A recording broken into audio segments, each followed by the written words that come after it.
नाज़रीन अस्सलाम वालेकुम। रिसाइट टुडे में आपका एक मरतबा फिर इस्तेक़बाल है।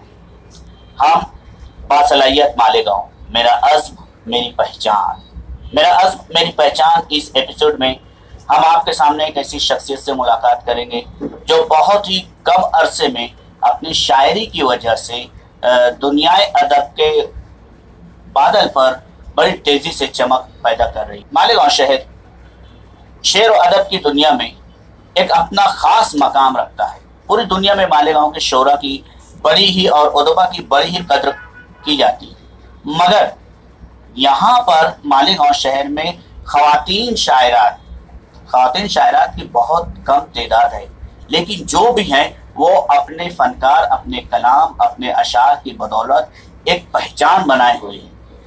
मालेगांव शहर में अगर मैं शायरात की बात करूं तो प्रोफेसर आयशा समन, प्रोफेसर आसमा और मासूमा तबस्सुम जैसी शायरात ने अपनी शायरी के ज़रिए मालेगांव में एक अपनी पहचान बनाई। उसी कद्र को आगे बढ़ाते हुए हमारे साथ आज के मेहमान ख़ास शायरा ज़ोया तहसीन साहिबा हमारे दरमियान मौजूद हैं। हम उनसे ही उनके बारे में मज़ीद मालूमात हासिल करेंगे। ज़ोया जी, सबसे पहले हम रिसाइट टुडे में आपका इस्तकबाल करते हैं, खुशामदीद कहते हैं। जी शुक्रिया, बहुत बहुत शुक्रिया। आप थोड़ा सा अपना तारुफ और तालीमी सलाहियत, काबिलियत के बारे में हमारे नाज़रीन को थोड़ी सी बात बताएं। देखिए, मेरा नाम है तहसीन। ये मेरा ओरिजिनल नाम है तहसीन और मेरा कलमी नाम है ज़ोया तहसीन। ये मेरा कलमी नाम है, यानी कि जब से मैं तहरीर की दुनिया में कदम रखी हूँ, जब से मेरा नाम ज़ोया तहसीन, जो कि मेरे उस्ताद का ही दिया हुआ नाम था ज़ोया तहसीन, तो ये मेरा कलमी नाम है ज़ोया तहसीन। और तालीम में मेरी क्वालिफ़िकेशन है, मेरी MA BA BEd हूँ। मैंने BA मालेगांव से ही है, BA तक मैं मालेगांव में ही किया। उसके बाद आगे की तालीम मैं बाहर औरंगाबाद सिटी में हासिल की हूँ। आपने अभी अपने उस्ताद का जिक्र किया है, ज़रा हमारे दर्शकों को अपने उस्ताद का नाम और उनका भी मुख्तसर तारुफ। उस्ताद का नाम है जनाब अंजुम शाफई। ये हैदराबाद से हैं। हैदराबाद के बहुत अच्छे शायर हैं, नामवर शायर हैं, ये हैदराबाद से हैं। अच्छा, आपको मुताले का शौक कब से और कितना है? मुताले का शौक तो मुझे बचपन से है, मुताले का शौक बचपन, लेकिन फ़र्क इतना है कि मैं BA तक नावल जैसे कहानियाँ हैं, नावल है, मुंशी प्रेमचंद, पतरस बुखारी, इन दोनों के ही ज़्यादा पढ़ा करती थी। और पाकीज़ा अचल कभी टाइम मिल गया तो, वरना ये दो जो नावल हैं, जैसे हमारे अदबी नावल हैं, पतरस बुखारी हैं और मंटो हैं, इनको मैं वक्त निकाल कर पढ़ा करती थी। मुताले का शौक़ मुझे बचपन से ही था, लेकिन ज़्यादा शौक़ मुझे ग्रेजुएशन में कदम रखने के बाद आया। तो ग्रेजुएशन में कितना फ़ायदा दिया आपका ये मुतालिया? काफ़ी फ़ायदा हुआ ग्रेजुएशन में। जब मैं मुतालिया करती थी तो मुझे उर्दू पढ़ने का भी शौक़ हुआ, क्योंकि उर्दू से मैं 12th क्लास थी, वहाँ तक कि मुझे उर्दू से इतनी दिलचस्पी लगाव था नहीं। लेकिन जब मैंने नावल पढ़ना शुरू किया तो उसमें फसी उर्दू का जिक्र जो आता था, फसी उर्दू आती थी, तो उसको मीनिंग मुझे जब समझती नहीं थी, तो वो मेरे प्रोफेसर फहमीदा मैडम थी, मेरी बहुत अच्छी मैडम, उनकी बदौलत मैं आज यहाँ हूँ, उर्दू सीख पाई हूँ। तो मैं उनसे पूछा करती थी और बस इसी का जिक्र कि मुताले का मुझे बचपन से शौक़ था ही, लेकिन अदबी मुताले में ग्रेजुएशन में बात ही कर पाई हूँ। तो नाज़रीन, ये बड़ी बात होती है कि अपने असातिज़ा का जिक्र करना, उनकी याद करना आज के माहौल में बहुत अच्छी बात है। जैसा कि ज़ोया तहसीन साहिबा ने अपने उस्ताद का बराबर यहाँ जिक्र किया, क्योंकि उस्ताद ही जो है आज यहाँ पर इनको ये मकाम दिया है। मैं आपसे पूछना चाहूँगा, शायरी की तरफ आपका रुझान कैसे और कब हुआ? शायरी का रुझान, ये बात है कि मैं जब बहुत छोटी थी, बोला जाए कि 6-7 साल की थी, तो मेरे नाना, अल्लाह उनको जन्नतुल फिरदौस अता फरमाए, वो मुझे वो भी काफ़ी शायरी से ताल्लुक़ रखते थे। जैसे हमारे शहर के जो सवाल इब्न ताबिश हैं, काफ़ी मेरे नाना के करीबी दोस्त थे वो, तो वो उनके साथ उनके घर ले जाया करते थे या उनके मुशायरे में ले जाया करते थे। तो मुझे कुछ भी पता नहीं होता था कि आखिर ये है क्या, ये कौन सा स्टेज है, बस मुझे बहुत अच्छा लगता था। वो लोग आकर पढ़ते थे और सब उनकी तारीफ़ करते थे, उनकी तौसीफ़ बयान करते थे, तो मुझे बहुत अच्छा लगता था। अक्सर मैं नाना मुझे गोद में उठा के ले जाया करते थे, क्योंकि मैं उनकी लाडली नवासी थी, पहली नवासी थी, तो वो लेकर जाया करते थे। तो बस ये बात ये है कि मैं भी स्टेज पे उस वक्त जाया करती जब 7वीं या 6ठी पढ़ती थी, या फिर बोला जाए कि 3री या 4थी में, तो जब तब भी मुझे ले जाया करते थे। मैं नाना के बाजू में बाकायदा चेयर पे मेहमानों के साथ, शोरा के साथ बैठा करती थी जब, लेकिन मुझे कुछ भी नहीं समझ में आता था कि आखिर ये है क्या। मैं नाना से हमेशा पूछती थी, नाना ये कौन सा स्टेज है, तो नाना यही कहते थे आगे बड़ी होगी समझ में आ जाएगा। यानी जिस ख्वाब को आपके नाना ने देखे थे, आपने उसे ताबीर कर दिया और आप बचपन से ही स्टेज शेयर कर रही है, तो बहुत बड़ी बात है कि एक बचपन में जो चीज़ आपने देखा था उसे जो है आज अमली जिंदगी में अमल में लाई, ये बहुत बड़ी बात है आपके लिए। आप किसी शायर या शायरा से मुतासिर हैं? जी, जब से मैं मतलब मुताले का शौक़ या शायरी का शौक़ जब से शुरू हुआ, मैं सिर्फ़ एक ही शायर हज़रत डॉक्टर अल्लामा इकबाल से ही मुतासिर हुई हूँ। उनकी जैसे खुदी और बेखुदी और शिकवा जवाब शिकवा, ये जो सिलसिला चल रहा था मुझे बहुत अच्छा लगा। जब मेरी मैम फ़हमीदा मैम मुझे बताती थी, तो होता ये था कि जब उनका लेक्चर रहता था तो मैं पहले डेस्क पे, अगर 3 लोग पहले ही से बैठे हैं तो मैं चौथी जाकर बैठ जाती थी, क्योंकि वो डॉक्टर हज़रत अल्लामा इकबाल की नज़्म बांगे दरा पढ़ाने जा रही थी और मैं बड़ी ही गौर से सुना करती थी। वो इसलिए सुना करती ताकि मुझे और फसी उर्दू आ सके। आपके अल्लामा इकबाल की शायरी जो है बहुत आला पाएगी, बहुत, और उनकी शायरी का रास्ता थोड़ा सा अलग है और आपके कलाम का रास्ता थोड़ा सा अलग है। हाँ, उनकी शायरी खुद ही पर मबनी है और आपकी शायरी खुद पर ही मबनी है। हाँ, ये बात है कि हमारी शायरी खुद पर ही मबनी है। ये सवाल आप अकेले नहीं पूछ रहे, ये पूरा हिंदुस्तान मुझसे पूछता है, क्योंकि मुझसे पूछते हैं कि आप किससे मुतासिर हुई जो ऐसा लिखती हो। मैं बोलती हूँ कि डॉक्टर हज़रत अल्लामा इकबाल से। तो उन लोगों का डायरेक्ट यही कहना होता है कि आपका रंग तो परवीन शाकिर का दिखता है, लेकिन परवीन शाकिर को मैं नहीं पढ़ती हूँ। वो इसलिए कि मैं उनकी सवानाए हयात पढ़ लेती हूँ, उनके कलाम पढ़ लेती हूँ, लेकिन उनका रंग शायद ही दिखता होगा, ये मतलब कहते हैं सामने वाले, लेकिन मैं मुतासिर तो हज़रत डॉक्टर अल्लामा इकबाल से ही हूँ। मुझे उनकी मतलब पसंद है, बहुत अच्छी लगती है उनकी खुदी बेखुदी, शिकवा जवाब शिकवा, और सबसे अच्छा जो मुझे उनका मजमूआ लगा वो बांगे दरा में, शुरू से आखिर तक वही लगा है। उनका ये एक शेर मुझे काफ़ी पसंद आया कि कभी है हकीकत मुंतज़र नज़रा लिबाज मजाज में, कि हज़ारों सजे तड़प रहे हैं तेरी जबीन नियाज में। बहुत आपने जो है अल्लामा इकबाल से जो है मुतासिर होकर अपनी शायरी की इब्तिदा की है, तो आपने अपना पहला मुशायरा कब और कहाँ? मैं अपना पहला मुशायरा, पहली बार तो मैं 6 दिसंबर सन 2016 को अपना पहला कलाम लिखी थी। तो उसी वक्त, जिस वक्त मैं लिखी थी, उस वक्त मैं बीएड में थी, तो वहीं पे एक प्रोग्राम हुआ। वहाँ पे पूरे डिपार्टमेंट, औरंगाबाद में आज़ाद कॉलेज है, वहीं पे मैं पढ़ी हूँ, मेरा ग्रेजुएशन पोस्ट ग्रेजुएशन सब वहीं पर हुआ। तो वहाँ पर बच्चों ने मतलब जो जितने अदारे चलते हैं वहाँ पर, मतलब जैसे एमए बीए बीएड जितने भी पूरा ऐसे डिपार्टमेंट चलते हैं वहाँ पे, तो उन लोगों के दरमियान प्रोग्राम रखे गए। और प्रोग्राम में उर्दू अदब के लिहाज से मैंने वहाँ आवाज़ उठाई कि जब पूरे इंग्लिश है, यहाँ पे इंग्लिश के लिहाज से रखा जा रहा है, जैसे कुछ इंग्लिश वाले ये कर दो या फिर मैकेनिकल इंजीनियर वाले ये करेंगे वो करेंगे, तो उर्दू का वहाँ नामो निशान नहीं था। उर्दू के ताल्लुक से भी कुछ रखो, क्योंकि अगर यहाँ पे उर्दू है, यहाँ पे इंग्लिश चल रही है, तो यहाँ उर्दू भी चल रही है, इसके मुतालिक भी आप कुछ प्रोग्राम रखा जाए। तो उस बंदे ने एक मुशायरा रखा कि मुशायरे से अच्छी कोई चीज़ हो ही नहीं सकती, और कई शोरा वहीं मकामी शोरा को मदऊ किया बतौर जज।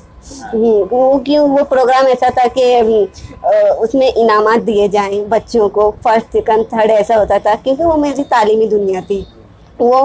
तो उन्होंने वो बंदे ने एक मुशायरा रखा, उसमें माशाल्लाह मैंने भी पार्टिसिपेट किया, शोरा हजरात भी आए, और उसमें अल्हम्दुलिल्लाह मुझे मेरा ही लिखा हुआ कलाम, उसमें मुझे फर्स्ट प्राइज़ मिला था। शेर याद है? हाँ, वो मेरी मतलब पहला ही कलाम था, तो शायद उसमें कुछ गलतियाँ हो गई हूँ, मैंने इसलिए भी कराई थी। तो उसमें है कि वफ़ाओं का वो हसीन मंज़र तुम्हें बताऊँ कहाँ मिलेगा, वफ़ाओं का वो हसीन मंज़र तुम्हें बताऊँ कहाँ मिलेगा, मेरे सनम के शहर मिलेगा या वो जहाँ है वहाँ मिलेगा, और उसी के हाथों में आबरू है तुम्हें मकान की जो आरज़ू है, उसी मतलब खुदा, उसी के हाथों में आबरू है तुम्हें मकान की जो आरज़ू है, तुम्हें एक सजदे में जाके देखो, तुम्हें तो सारा जहां मिलेगा। क्या बात है, माशाल्लाह। पहले ही शेर से उन्होंने काफी छाप छोड़ी थी। तो नाज़रीन, मालेगांव मेरा अज़्म मेरी पहचान में हम बात कर रहे हैं जोया तहसीन, मालेगांव की एक उभरती हुई फनकारम। आपके लिए ऐसा कोई यादगार मुशायरा जिसे आप भूलना ना चाहें? मेरा यादगार मुशायरा तो मेरा शहर मालेगांव में ही हुआ, अभी 1 महीना पहले ही हुआ, अप्रैल में हुआ। बड़ा यादगार मुशायरा था। मालेगांव के तमाम ही कई शोरा हजरात मेरे साथ बैठे हुए थे और मेरे अपने बैठे हुए थे। ये सबसे बड़ी बात है कि मैं मेरा कलाम, मेरी जो सलाहियत है, खुदा ने जो सलाहियत दी लिखने की मुझे, और मैं जो मेरा कलाम पढ़ रही हूँ। पहला मुशायरा जो यादगार मुशायरा था, ऑल इंडिया मुशायरा जो हुआ, तो वो मेरे अपनों के सामने हुआ। यही है कि 1 महीने पहले ही हुआ और मालेगांव में हुआ। तो देखा नाज़रीन, आप हम मालेगांव शहरियन के लिए भी एजाज़ है कि उन्होंने आपकी मौजूदगी में उसे अपना यादगार मुशायरा कहा है। तो हम इसके लिए आपको भी और उनको भी मुबारकबाद देते हैं। आपको जैसे शायरी में जब से कदम रखा है, तो उसमें कोई आपको एजाज, कोई अवार्ड? जी, जब से शायरी में कदम रखा है तब से अवार्ड मिल रहा है। सन 2016 में मैंने पहला कलाम लिखा, तभी औरंगाबाद से मुझे बेस्ट शायरा का अवार्ड मिला। उसके बाद सन 2017 में मुंबई में आज़ाद मैदान में नातिया मुशायरा हुआ, जिसमें सिर्फ लेडीज़ को रखा गया था आज़ाद मैदान में, तो उसमें भी मुझे अवार्ड मिला। नातिया मुशायरे में बेस्ट शायरा का ही अवार्ड मिला। और अभी फ़िलहाल 1 महीना पहले जो हमारे मालेगांव में ऑल इंडिया मुशायरा हुआ, उसमें मुझे मदर टेरेसा का अवार्ड मिला है। छोटी सी उम्र में इन्होंने जो है काफ़ी अवार्ड हासिल किया और काफ़ी शोहरत हासिल की है। ये खुदा की देन है कि इतने कम वक्त में कई ऐसे आशा शोरा किराम रहते हैं जो बरसों गुजार देते हैं, लेकिन वो तब भी खाक छानते फिरते हैं। लेकिन ये हमारे ऐसी जोया तहसीन साहिबा ऐसी, जिसे अल्लाह ताला ने बेपनाह सलाहियतें दी और लोगों ने उसका एतराफ़ भी किया है। अब हम आपसे बात करना चाहेंगे कि जैसे अभी एक अखबार में सर्वे आया था कि उर्दू हिंदुस्तान में उर्दू के कारी जो है, उर्दू के पढ़ने वाले बहुत कम हो गए। जहाँ कुछ वक्त 2001 में उर्दू के कारी की तादाद तकरीर के मकाम, उर्दू का जो मकाम था वो 4था मकाम था। आज 2011 के बाद से जब सर्वे किया गया है, तो आज की तारीख में 2018 में उर्दू का मकाम 7वें मकाम पर आ गई थी। तनज़्ज़ुली का वजह क्या आपकी नजरिए के साथ? ये सुनकर तो निहायत मुझे भी अफसोस हुआ कि 4थे नंबर से वो 7वें नंबर पे आ गई। किसी शायर ने कहा था कि मुझे डर है कि मुस्तकबिल में उर्दू कौन बोलेगा। शायद उनका डर उभर गया और उनका डर, शायद उन्होंने कुछ आगे की जो रुदात थी ये देखकर ही उन्होंने लिखा होगा कि मुझे डर है कि मुस्तकबिल में उर्दू कौन बोलेगा। और ये निहायत अफसोस की बात है कि 4थे नंबर से 7वें नंबर पर आ गई है। लेकिन इसका पूरा जिम्मेदार है जो हमारे मीडिया, बोला जाए तो हमारी आवाम है, जो इंग्लिश जैसे सब्जेक्ट हो। हम ये नहीं कहेंगे कि इंग्लिश ना पढ़ी जाए, इंग्लिश ना लिखी जाए, क्योंकि वो नहीं रहेगा तो कुछ नहीं रहेगा। ये बात है।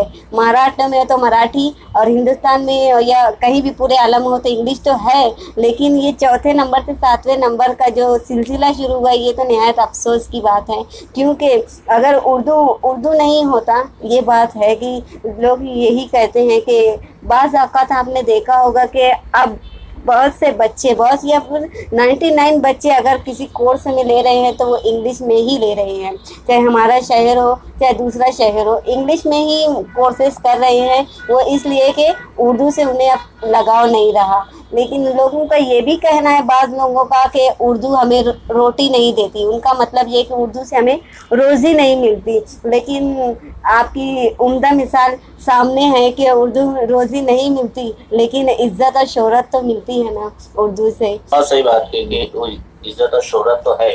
रोज़ी के नाम पर जो है उर्दू का बहुत ज़्यादा बिखराव होता जा रहा है। लेकिन यकीन जानिए नाज़रीन कि जितनी अच्छी हमारी उर्दू होगी, उतनी ही अच्छी हम इंग्लिश या दीगर ज़बान बोल सकते हैं। या हमारे माहिरीन का भी यही कहना है कि जब तक हम अपनी मादरी ज़बान पर उबूर हासिल नहीं करेंगे, तब तक हमारी जो है दीगर ज़बान पर हम उबूर हासिल नहीं कर सकते। तो जोया तहसीन साहिबा का भी यही रोना है कि उर्दू को रोज़ी रोटी से ना जोड़ते हुए, उर्दू को अपनी मादरी ज़बान मानते हुए उसे तरक्की देने की कोशिश करें। आप जो है तरन्नुम से बहुत अच्छे पढ़ते हैं। तो हम चाहते हैं कि एक शेर या एक कथा तरन्नुम के साथ हमारे नाज़रीन को अपनी पसंद का कोई शेर जो आपका खुद का हो। मेरे खुद का शेर पसंद का है, मैं तरन्नुम से इंशाल्लाह पढ़ूंगी, लेकिन उससे पहले मैं एक बार यही कहना चाहती हूँ कि उर्दू को ये जो 7वें नंबर पे लाने वालों के लिए मेरे पास ये ऐलान है कि मैं शान से कहूँगी मेरी शान है उर्दू, जिंदा हूँ इसलिए कि मेरी जान है उर्दू। तो आपने एक ख्वाहिश है कि मैं तरन्नुम से पढ़ूँ, तो मेरा एक बहुत ही अच्छा ये शेर है जो मैं खुद ही पसंद, मेरा खुद का लिखा हुआ मैं खुद ही पसंद करती हूँ, तो मैं नाज़रीन को सुना देती हूँ। याद से मेरी बच कर किधर जाओगे, याद से मेरी बच कर किधर जाओगे, बस मुझे पाओगे तुम जिधर जाओगे। हमने आँखों में तुमको उतारा मगर, हमने आँखों में तुमको उतारा मगर, क्या पता था कि दिल में उतर जाओगे। और एक शेर मेरा काफ़ी पसंदीदा कि मुझसे ये सवालात किया जाता है कि भाई लिखती क्यों लिखती हो, आखिर इस उम्र में लिखती क्यों हो। तो उनके लिए एक पैगाम है आप नाज़रीन के लिए कि मेरा दावा अगर होता तो रिश्ता तोड़ भी देती, जो जाती है मोहब्बत को वो राहें मोड़ भी देती, और मेरे मासूम से दिल को हजारों गम ने घेरा है, फकत चाहत का होता तो मैं लिखना छोड़ भी देती। क्या बात है, क्या बहुत खूब, बहुत शानदार ये कथा आपने पेश किया, और उतनी ही शानदार तरीके से आपने जो है तरन्नुम के साथ जो कथा पेश किया उसके लिए हम मुबारकबाद देते हैं। हम आपसे पूछना चाहेंगे कि शायरी में आपके आगे के अज़ाइम क्या है? अज़ाइम मेरी शायरी में आगे यही कि मैं लिखती थी, मैं लिखती हूँ, मैं लिखती रहूँगी, चाहे वो मेरा पूरा हिंदुस्तान ही खिलाफ, क्योंकि मैंने पहले ही कह दिया कि वो शायरी मेरा जुनून है, शायरी मेरी शिद्दत है, शायरी मेरी ज़िद है, शायरी मेरा नशा है, इसलिए कि जब तक लिखो नहीं वो मेरा नशा तो उतरने वाला है नहीं। रोज़ाना का मेरा मामूल है कि जब तक मैं लिखती नहीं हूँ तब तक ऐसा लगता है कि मेरे दिल पे, मेरे सर पर कुछ बोझ रखा हुआ है, इसीलिए मेरे अज़ाइम यही है। इससे बड़ा और आज़म और क्या हो सकता है कि मैं लिखती थी, मैं लिखती हूँ और मैं लिखती रहूँगी। तो देखा नाज़रीन, ज़ोया तहसीन साहिबा का एक अज़्म है कि चाहे दुनिया खिलाफ हो जाए, चाहे हिंदुस्तान खिलाफ हो जाए, चाहे घर के लोग खिलाफ हो जाए, लेकिन उर्दू की तरक्की तरवीज के लिए हर वक्त वो हाजिर है और वो शायरी के मकाम में हमेशा आगे बढ़ने की कोशिश में है। और चाहे कुछ भी हो जाए उनके ही बकौल के मैं लिखती हूँ, मैं लिखती रहूँगी और लिखते ही चलती जाऊँगी। तो ये आपके अज़ाइम के साथ रिसाइट टुडे टीम भी है। आप रिसाइट टुडे के, रिसाइट एकेडमी के रिसाइट न्यूज़ में आप आए, आपके लिए हम जो है बहुत मशकूर हैं।